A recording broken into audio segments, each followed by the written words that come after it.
Friends, आप सभी का आपके अपने चैनल मैथ एक्सवाइजी में स्वागत है। तो आज हम पढ़ रहे हैं, पहली वीडियो है ये, प्रॉफिट एंड लॉस, लाभ और व्यय हानि। इसके अति महत्वपूर्ण प्रश्न पढ़ेंगे और बेसिक से, एकदम बेसिक से स्टार्ट करेंगे। मतलब जिसको कुछ भी नहीं आता होगा ना मैथ में, वो भी सारे क्वेश्चन चुटकियों में चुटकियों में सोल्व करने लग जाएंगे। बिल्कुल शॉर्ट ट्रिक से हम इस वीडियो को पढ़ेंगे। तो क्वेश्चन पे चलने से पहले मैं कुछ एक बातें बता देता हूँ, ठीक है। और अगर आपने हमारे चैनल को सब्सक्राइब नहीं किया है अभी तक और आप पहली बार वीडियो देख रहे हैं, तो प्लीज़ चैनल को सब्सक्राइब जरूर कर दीजिए, ठीक है। मुझे आपके प्यार और सपोर्ट की बहुत ज़्यादा ज़रूरत है। तो आइए, क्वेश्चन करने से पहले मैं कुछ एक इसके बारे में बता देता हूँ आपको कि प्रॉफिट और लॉस में क्या क्या टर्म्स होती हैं, ठीक है। तो नाम से ही पता चल रहा है, एक तो होता है प्रॉफिट, है ना, प्रॉफिट, और एक होता है लॉस, ठीक है। ये दो टर्म तो होती हैं, ठीक है। फिर इनकी क्या निकालते हैं, प्रॉफिट परसेंटेज भी पूछ लेता है, परसेंटेज होता है, लॉस परसेंटेज होता है, ठीक है। ओके, तो यहाँ पर तीसरी चीज क्या आती है, कोई चीज हम खरीदेंगे और बेचेंगे तभी तो प्रॉफिट या लॉस होगा, ठीक है। तो एक होता है क्रय मूल्य, क्रय मूल्य, ठीक है। एक टर्म होती है क्रय मूल्य, एक टर्म होती है विक्रय मूल्य, ठीक है। एक क्रय मूल्य होती है, एक विक्रय मूल्य होती है, एक होती है अंकित मूल्य, ठीक है। और चौथी चीज होती है बट्टा, ठीक है। बट्टा या हम कह सकते हैं छूट, ठीक है। ये कुछ एक टर्म होती है। तो प्रॉफिट तो हमें पता है, अगर हम कम में खरीदे और ज़्यादा में बेचे तो हमें क्या होता है, प्रॉफिट होता है। जैसे कि एक पेन अगर मैं 5 रुपये में लेके आऊँ और मेरे किसी फ्रेंड को वो पेन बहुत पसंद आ जाए, उसने वो पेन पहली बार ही देखा और बहुत पसंद आ जाए, तो वो क्या कर ले, बोले कि आप तो और लिया ना, मेरे को ये 10 रुपये में दे दो। तो वहाँ पर मुझे कितने रुपए का फायदा हो जाएगा, 5 रुपये का। 5 रुपये में खरीद के 10 रुपये में बेच दिया, मतलब 5 रुपये का क्या हो गया, हमें प्रॉफिट हो गया, लाभ हो गया, ठीक है। इसी तरह 10 रुपये में मैं कोई पेन खरीद के लेके आऊँ और मुझे वो बिल्कुल ही अच्छा नहीं लग रहा, मेरा दोस्त कहता है ले मुझे दे दे इसको 5 रुपये में, तो वहाँ पर मुझे क्या हो जाएगा, हानि हो जाएगी, लॉस हो जाएगा, ठीक है। कितने रुपए का हो जाएगा, 5 रुपये का लॉस हो जाएगा, ठीक है। तो अब आता है प्रॉफिट परसेंटेज। अगर परसेंटेज पूछ रहा है, क्या पूछ रहा है, परसेंटेज पूछ रहा है, तो हम यहाँ पर देख रहे हैं कि एक पेन मैंने खरीदा 5 रुपये का, ठीक है, खरीदा 5 रुपये का और बेचा 10 रुपये का, है ना। तो कितना रुपए का लाभ हो गया, मुझे 5 रुपये का लाभ हो गया। अब लाभ जो होता है वो हम हमेशा जब परसेंटेज निकालेंगे तो किसके ऊपर निकलेगा, क्रय मूल्य पे, ठीक है। तो क्रय मूल्य के यहाँ पर कितना है, 5 है, तो बटे में 5 करेंगे। ये हमें लाभ प्राप्त हुआ है, लाभ बटे में क्या कर लिया हमने, क्रय मूल्य कर लिया, ठीक है। और गुणा में कर लेते हैं हम 100, तो मुझे कितने का लाभ हो गया, 100% का लाभ हो गया यहाँ पर, ठीक है। भाई 5 रुपये का पेन था, 5 रुपये मिल गए, तो कितने रुपए का लाभ, कितने प्रतिशत का लाभ हो गया, 100% का लाभ हो गया, ठीक है। तो इस तरह से हम ये क्या निकाल सकते हैं, लाभ प्रतिशत निकाल सकते हैं। तो प्रतिशत, लाभ प्रतिशत और हानि प्रतिशत दोनों ही हमेशा किस पे निकलते हैं, क्रय मूल्य के ऊपर, ठीक है। किसके ऊपर, क्रय मूल्य के ऊपर। प्रॉफिट और लॉस परसेंटेज कैसे किस पे निकलते हैं, क्रय मूल्य पे। तो इसका सूत्र क्या हो जाता है, जो क्रय मूल्य होगा वो हमारा क्या होगा, कॉस्ट प्राइस। क्या बोलते हैं क्रय मूल्य को, कॉस्ट प्राइस। विक्रय मूल्य को सेलिंग प्राइस, एसपी, ओके। तो प्रॉफिट क्या हो जाएगा, प्रॉफिट परसेंटेज अगर पूछा गया है तो वो क्या हो जाएगा, प्रॉफिट, ओके, अपॉन सीपी, हमेशा किस पे निकलता है, सीपी पे, और इनटू कर देंगे हम 100, ओके। इसी तरह से लॉस परसेंटेज अगर पूछा जाए तो वो क्या हो जाएगा, लॉस, जो भी लॉस हुआ है वो अपॉन सीपी इंटू 100 कर देंगे, ठीक है। तो ये क्या हो जाएगा, लॉस परसेंटेज और प्रॉफिट परसेंटेज। विक्रय मूल्य पे हम कभी भी लॉस परसेंटेज और प्रॉफिट परसेंटेज कभी भी नहीं निकालेंगे, ओके। अब आता है अंकित मूल्य। अंकित मूल्य क्या होता है, विक्रय मूल्य तो हमें पता ही है कि विक्रय मूल्य क्या हो गया, सेलिंग प्राइस, ठीक है। जिसपे हम कोई चीज खरीद के लेके आए और वो बेचें, तो वो क्या हो गया, सेलिंग प्राइस, ओके, विक्रय मूल्य। अब अंकित मूल्य, अंकित मूल्य एक ऐसी टर्म है कि हम खरीद के लेके आए कोई चीज, ठीक है, वो क्रय मूल्य हो गया। उसके ऊपर अब हम क्या करते हैं कि बेचने से पहले हम उसके ऊपर वो जो क्रय मूल्य का टैग है वो हटा के अपना कोई टैग लगा देते हैं, ठीक है। अपना कोई टैग लगा देते हैं कि प्रॉफिट बढ़ाने के लिए हम क्या करते हैं, नॉर्मली सभी दुकानदार करते हैं कि 100 रुपये की चीज़ लेके आए, अपना टैग, उसका टैग हटा के अपना टैग लगा दिया उसके ऊपर 200 रुपये, ठीक है। तो इस तरह से वो जो टैग लगाया जाता है वो क्या हो जाता है, अंकित मूल्य हो जाता है, ठीक है। फिर आती है नेक्स्ट टर्म है बट्टा या छूट। तो बट्टा या छूट मतलब कि कोई भी दुकानदार है, किसी भी अपने प्राइस के ऊपर उसने जो भी प्राइस अंकित मूल्य निर्धारित कर रखा है उसके ऊपर वो छूट दे रहा है। कितने परसेंट, कई 10% देते हैं, कई 20% देते हैं, कई 30% देते हैं, है ना। तो वो क्या कहलाता है, छूट, ठीक है, बट्टा कहलाता है, ओके। बस ये इतनी सी टर्म थी। उसके बाद हम क्या करेंगे, अपना देखिए सॉल्यूशन करते हुए चलते हैं। क्वेश्चन नंबर 1 देख रहे हैं हम। तो क्वेश्चन नंबर 1 कह रहा है, मीनल ने एक कार 2,50,000 रुपए में खरीदी और 3,48,000 में बेच दी, उसे कार पर कितने प्रतिशत का लाभ हुआ। तो देखिए, खरीदी मतलब क्रय मूल्य, ठीक है, सीपी, खरीदी मतलब सीपी कितने में, कितना आ गया इसका, 2,50,000, ठीक है, 2,50,000 आ गया, ठीक है। और उसके बाद एसपी, एसपी कितना आ गया, 3,48,000, भाई बेचने वाला प्राइस कितना आ गया 3,48,000। तो उसको जो भाई कम में खरीदा और ज़्यादा में बेचा है, तो यहाँ पर क्या हो गया, प्रॉफिट हो गया। कितना हो गया, प्रॉफिट। तो प्रॉफिट कितना हो गया, इसमें से ये घटा देते हैं, है ना। तो इसमें से अगर ये घटा दें तो कितना बच जाएगा, 48 तो ये 50 ही, मतलब 98,000 उसका क्या हो गया, शुद्ध लाभ हो गया। ठीक है, प्रॉफिट हो गया। तो वो कह रहा है कि प्रॉफिट प्रतिशत में बताना है, उस कितने प्रतिशत का लाभ हुआ। तो प्रॉफिट अगर हम परसेंट में निकालें तो मैंने क्या बताया था, प्रॉफिट प्रॉफिट कितना है 98,000 अपॉन सीपी कितना है 2,50,000 ओके इंटू 100। ओके, तो यहाँ से कितने पे कट गया भाई, 3 जीरो, तो ये 3 जीरो कट गई। ठीक है, उसके बाद 25 10 पे कट गया यहाँ पर, है ना, और ये 25 चौके। ठीक है, तो यहाँ से कितना हो जाएगा, अब जब हम इसे मल्टीप्लाई करेंगे तो 392। ओके, और जब 10 से डिवाइड कर रखा है तो पॉइंट लगा देंगे यहाँ पर। ओके, तो ये कितना आ जाएगा 39.2%। Here B is our right answer. Okay, I hope आप लोगों को समझ में आ गया होगा, बहुत ईजी है। ठीक है ना, नेक्स्ट क्वेश्चन देख रहे हैं, क्वेश्चन नंबर 2। तो क्वेश्चन नंबर 2 कह रहा है, एक व्यक्ति कुछ वस्तुएं रुपए पी प्रति दर्जन के भाव से खरीदता है तथा P/8 के प्रति वस्तु के भाव से बेच देता है, उसका लाभ प्रतिशत कितना होगा। तो आप यहाँ पर क्या चीज़ नोट कर पा रहे हैं, आप थोड़ा सोचिए, इस क्वेश्चन को पढ़िए और बताइए मुझे कि क्या, मतलब खुद एनालिसिस कीजिए, इस क्वेश्चन में क्या चीज़ बदली हुई दिखाई दे रही है। तो यहाँ पर क्या चीज़ बदली हुई दिखाई दे रही है, यहाँ पर बदली हुई दिखाई दे रही है कि ₹P प्रति दर्जन के भाव से खरीदता है। यहाँ पर क्या दे रहा है, प्रति दर्जन। ठीक है, और P/8 प्रति वस्तु के भाव से वो क्या कर रहा है, बेच रहा है। ठीक है, तो और क्या बोल रहा है, लाभ प्रतिशत पूछ रहा है। ओके, तो यहाँ से हम देखेंगे, सबसे पहले क्या निकाल लेते हैं, कॉस्ट प्राइस। ओके, तो कॉस्ट प्राइस कितनी होगी भाई, P प्रति दर्जन के हिसाब से। ओके, तो P प्रति दर्जन मतलब 12 वस्तुएं खरीद रहा है P रुपए में। ओके, तो एक वस्तु कितने में खरीदेगा, या तो P/12 कर लो या इसको P ही रहने दो। ओके, नेक्स्ट वो बोल रहा है तथा P/8 प्रति वस्तु के भाव में बेच देता है। तो SP कितना आ गया, SP P/8 तो प्रति वस्तु हो गया, और वो कह रहा है कि कितने, यहाँ पर हमने दर्जन लिया था ना, तो दर्जन के करने के लिए 12 से हम मल्टीप्लाई कर देते हैं। तो यहाँ पे कितना कट गया, 4 दूनी 8, 4 तीन 12, तो मतलब कितना आ गया 3P/2 आ गया। ठीक है, अपना जो कितने रुपए का आ गया भाई, रुपए P में तो खरीदा और रुपए थ्री P/2 में वो उसने बेच दिया। तो हम प्रॉफिट पूछ रहा है, क्या पूछ रहा है, प्रॉफिट। तो प्रॉफिट कितना होगा, प्रॉफिट इसमें से ये घटा दें, 3P/2 माइनस P घटा दो, तो घटाने के बाद कितना बच गया, 1/2P। भाई 1.5P में से 1P घटा देंगे तो कितना बच जाएगा, आधा P बच जाएगा। ठीक है ना, तो ये क्या आ गया, हमारा प्रॉफिट आ गया। अब प्रॉफिट परसेंटेज पूछ रहा है, वो क्या पूछ रहा है, प्रॉफिट परसेंटेज। तो प्रॉफिट परसेंटेज हमेशा क्या होता है, ये प्रॉफिट अपॉन CP।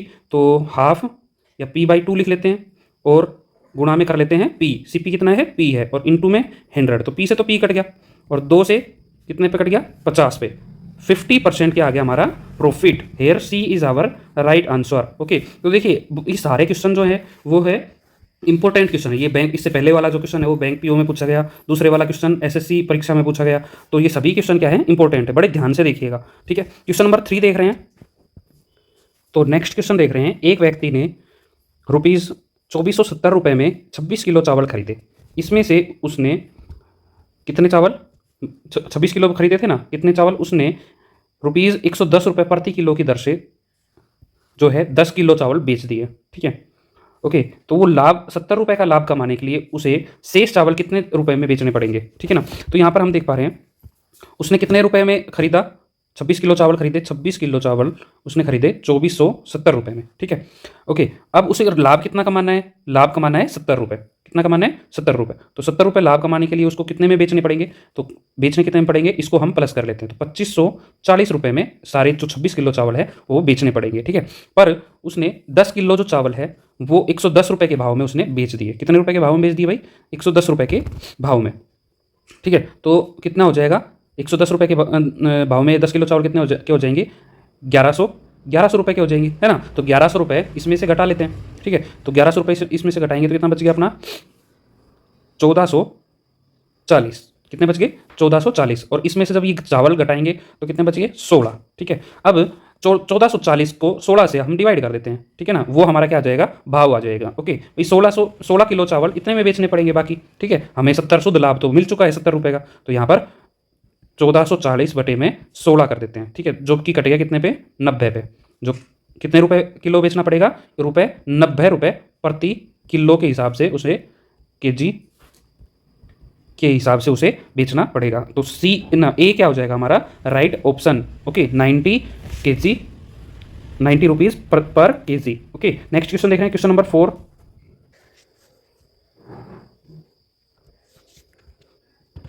तो नेक्स्ट कह रहा है एक व्यक्ति ने एक घोड़े को और एक गाड़ी को कितने रुपए में खरीदा भाई? 20,000 रुपए में खरीदा। ठीक है, कितने रुपए में खरीदा? 20,000 रुपए में खरीदा उसने। ओके तो दोनों के दोनों कितने में खरीदे? 20,000। उसने घोड़े को 20% लाभ तथा गाड़ी को 10% हानि से बेच दिया।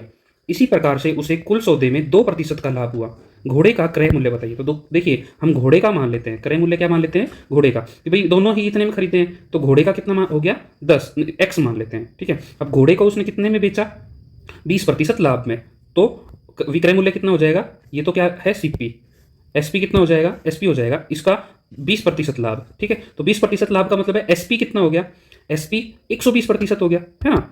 एसपी क्या हो गया? 120%, मतलब 120 गुणा में एक्स बटे में 100 कर लेते हैं। ठीक है, तो ये क्या आ गया? हमारा एसपी आ गया। ओके, ये अगर एक्स है तो 120% क्या हो गया? हमारा एसपी हो जाएगा। ओके, उसके बाद वो कह रहा है, ठीक है, यहाँ पर अपना ये आ गया, तो यहाँ से हम निकाल लेते हैं, 1 0 से 1 0 कट गया। ठीक है, तो यहीं 12x बटे में 10 कर लेते हैं। ये क्या आ गया? हमारा एसपी। ओके, फिर वो कहता है गाड़ी को 10% हानि पर बेचा। तो गाड़ी भाई दो 20,000 तो सीपी टोटल था, उसमें से एक्स सीपी घटा दिया हमने घोड़े का, तो क्या बच जाएगा? गाड़ी का बच जाएगा। कितना हो जाएगा? 20,000 माइनस एक्स। ये किसका बच गया? गाड़ी का। ये घोड़े का, ये घोड़े का सीपी था और ये गाड़ी का सीपी बच गया। अब इसके ऊपर वो 10% हानि, 10% हानि का मतलब है एसपी कितना हो जाएगा? 90%। ठीक है, इसका 90%, तो 90% कितना हो गया? 20,000 माइनस एक्स और गुणा में 90 बटे में 100। ठीक है, 1 0 से 1 0 कट गई। ठीक है, और अंदर मल्टीप्लाई करो तो मल्टीप्लाई कर दो, या फिर यूं का यूं लिख दो 20,000 माइनस एक्स और 9/10। ये क्या हो गया हमारा? हम देख पा रहे हैं गाड़ी का एसपी आ गया। अब वो कह रहा है इस प्रकार उसे कुल सौदे में 2% का लाभ हुआ। ठीक है, तो यहाँ पर हम देख पा रहे हैं लाभ कितना हो गया, टोटल लाभ कितना हो गया। ठीक है, तो 20,000 तो टोटल क्रय मूल्य था, है ना। इसमें से इसका और इसका विक्रय मूल्य जोड़ के 20,000 को हम घटा देते हैं, तो वो क्या हो जाएगा? लाभ हो गया हमारे पास। क्या आ जाएगा? लाभ। तो इसको हम देखते हैं, इसको और इसको जोड़ लेते हैं हम, तो 12x बटे 100 10 और गुणा में सॉरी प्लस 20,000 माइनस एक्स गुणा 9/10, है ना। इन दोनों को हमने जोड़ लिया। ठीक है, इन दोनों को जोड़ के हम क्या घटा देते हैं? 20,000 को घटा देते हैं। ठीक है, वो क्या आ जाएगा? लाभ आ जाएगा हमारा। क्या आ जाएगा? लाभ। ये क्या हो गया? हमारा लाभ हो गया। तो यहाँ से हम कैलकुलेट कर लेते हैं। ओके, तो कैलकुलेट कर लीजिए। और वो किसके बराबर बता रहा है? 2% लाभ के बराबर। 2% लाभ मतलब है ये जो आया है ये 20% का, 20,000 का 2% है, 20,000 का 2% ये है। ओके, तो यहाँ से हम देख पा रहे हैं ये यहाँ से क्या एलसीएम आ गया? यहाँ से 100 एलसीएम ले लेते हैं हम। क्या ले लेते हैं? 100 एलसीएम। तो यहाँ पर तो हो गया 120x और यहाँ पर हो जाएगा 90 की जब हम मल्टीप्लाई करेंगे अंदर तो 1,80,000 हो जाएगा, माइनस यहाँ पर हो जाएगा 90x। ठीक है, और माइनस यहाँ पर कितना हो जाएगा? इसको 100 से मल्टीप्लाई कर लेते हैं। ठीक है ना, 100 से मल्टीप्लाई कर लेते हैं तो यहाँ पर कितना हो जाएगा? 4 0 तो है, 2 0 और लग जाएगी, और ये कितना हो जाएगा? ये हो जाएगा 2 0 से 2 0 कट गया और ये हो गया 400। ठीक है, तो बराबर इसके क्या आ जाएगा? 400। ठीक है, 400 को भी हम क्या करेंगे? 2 0 से और लगा देते हैं। ठीक है, ये हो जाएगा। उसके बाद हम देख पा रहे हैं जब इसमें से ये घटाते हैं तो कितना बच गया? 30x, है ना। और इसमें से जब ये घटाते हैं तो कितना बच गया? तो यहाँ से कुल मिला के जब हम सॉल्यूशन करेंगे तो x का मान जो है वो निकल के आ जाएगा। ठीक है, x का मान कितना आएगा? 8,000। ठीक है, 8,000 क्या हो गया अपना x का मान। Here C is our right answer. ठीक है, नेक्स्ट क्वेश्चन देख रहे हैं, क्वेश्चन नंबर 5। क्वेश्चन नंबर 5 है चाय के मूल्य में 10% की कमी होने पर एक व्यापारी 22,500 में 22,500 में 25 किलोग्राम चीनी अधिक खरीद देता है, तो चाय का मूल्य बताइए। तो यहाँ पर हम देख पा रहे हैं जो चाय का मूल्य है उसको मान लेते हैं हम, मान लीजिए 100 रुपये। क्या मान लिया हमने? 100 रुपये। ठीक है, चाय का मूल्य क्या है? 100 रुपये का प्रति केजी के हिसाब से। अब 100 रुपये में चाय ले रहे हैं हम, तो वो कह रहा है कि इतने रुपए में कितनी चाय आएगी। ठीक है, तो इतने रुपए में कितनी चाय आएगी भाई? 225, मतलब 22,500 में कितनी चाय आएगी? बटे में 100 कर लेते हैं भाई। भाव अगर ये है तो हमारा जो चाय का कितनी चाय आ जाएगी? 225 kg चाय आ जाएगी। ठीक है। ओके, अब वो कह रहा है 10% की कमी कर देते हैं, तो 90 रुपये भाव हो गया। 10% की कमी करने से कितना हो गया, क्या भाव हो गया, 90 रुपये का भाव हो गया। अब 90 रुपये में जो इतनी चाय आनी चाहिए, इतने रुपए से भाग कर लेते हैं, तो 2,225,00 को 90 से डिवाइड कर लेते हैं, है ना। तो 90 से 10 से तो 10 कट गया, और ये कितने पे कट गया, 50 पे, ठीक है। तो 250 पे, कितने पे कट गया ये, 250 पे, ठीक है। तो कितना आ गया, 250 kg, ठीक है। अब वो कह रहा है कि कितने केजी कम हो गया, तो भाई कितने केजी कम हो गया, यहाँ पर हम देख पा रहे हैं, तो 25 केजी हो गया, ठीक है। 25 केजी उसको ज़्यादा मिल रही है, तो वास्तव में कितना मिल रही है, 25 केजी ज़्यादा मिल रही है ना। तो वो कह रहा है अगर 25 केजी ही ज़्यादा मिल रही है तो भाव कितना हो जाएगा, चाय का मूल्य प्रति केजी कितना होगा, ठीक है। तो चाय का पहले कितना था मूल्य, मूल मूल्य कितना था, 100 रुपये, है ना। और अभी वाला 90 रुपये, तो दोनों ही हमें पता चल गया, ठीक है, कि 100 रुपये तो पहले वाला था और 90 रुपये अभी वाला है। तो राइट ऑप्शन क्या हो जाएगा हमारा, वो क्या पूछ रहा है, चाय का मूल्य प्रति केजी बताइए, तो वो पहले वाला पूछ रहा है, ठीक है ना। तो here D is our right answer. वो अगर पूछता है कि भाई जो कमी होने के बाद कितने है, तो 90 लिख देंगे। और वो पूछ रहा है कि मूल्य बताइए, तो वो क्या पूछ रहा है, इनिशियल, ठीक है, शुरुआत वाला, ठीक है। तो हमारा राइट आंसर क्या हो जाएगा, डी, ठीक है। नेक्स्ट क्वेश्चन देख रहे हैं, क्वेश्चन नंबर 6।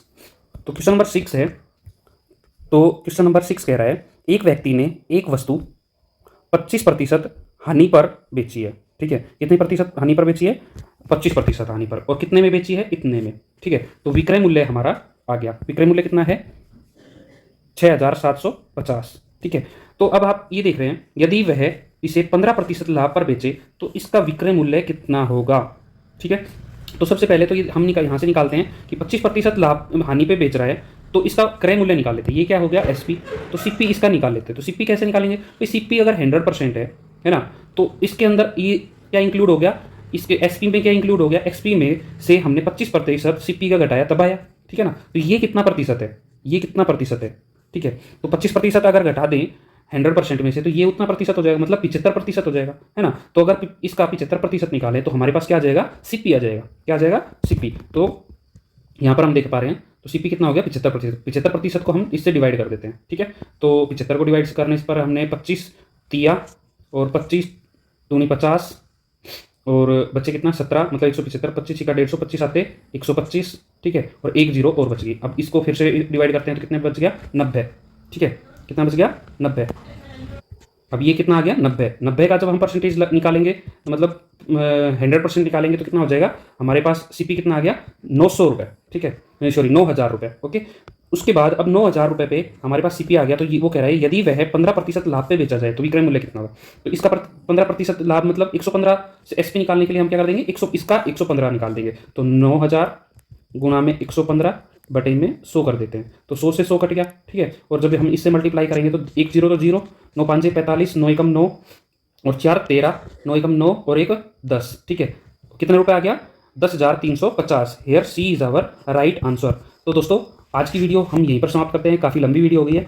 नेक्स्ट वीडियो में हम इससे आगे के बहुत ही इंपॉर्टेंट जो क्वेश्चन बनते हैं वो क्वेश्चन लेके आएंगे, और बिल्कुल शॉर्ट ट्रिक से इनको हल करेंगे। तो आई होप आज के सारे क्वेश्चन आपको अच्छे से समझ में आ गए होंगे। अगर नहीं समझ में भी आए हो तो दोबारा से आप अपने हाथ से ट्राई कीजिए और दोबारा से वीडियो देख लीजिए, तो अच्छे से समझ में आ जाएंगे।